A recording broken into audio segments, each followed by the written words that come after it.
akan buka open kepada semua yang lalu kat Tangkak ni datang singgah makan. Open table free ke apa ni? Hari ni jauh sikit aku jalan untuk semua kawan-kawan sampai ke Tangkak hari ni. Sebab hari ni aku kat Tangkak kat satu buah kedai sahabat aku sendiri iaitu Haji Oli daripada Muar. Dia punya bisnes dia adalah F&B, jual makanan-makanan bakar-bakar dan macam-macam lagi lah. Yang bestnya dia punya tempat ni dia dapat sekali dengan facility tau. Facility contohnya macam ni. Ni tandas. Tandas ni dapat free.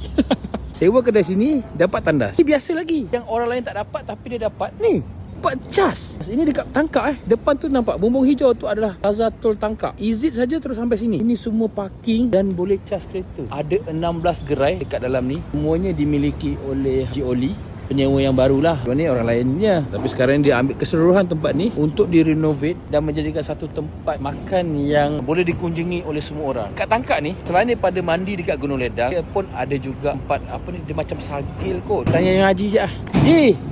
Ji nak tanya. Selain pada Gunung Ledang, Tangkak ni apa lagi yang tempat ambil gambar tu? Sawaring. Orang-orang Tangkak pakai sawaring ya? Sawaring. Tapi ni lah 16 gerai. Ji, target makanan apa yang paling istimewa kat sini? Kita nak cuba nak bawakan bahagian daripada makan makanan Johor. Kalau makanan Johor, okey. Tapi kita punya salai-salai dan juga kita punya signature kita lah salai-salai. Tapi waktu sama pula salai-salai kita adalah versi Johor. Orang jangan bimbang yang mana dia orang rasa dia orang nak makan pedas, dia orang ada tempat dia orang kat Negeri Sembilan. Tapi kalau nak makan salai versi Johor, bakar-bakar Johor. Tengok.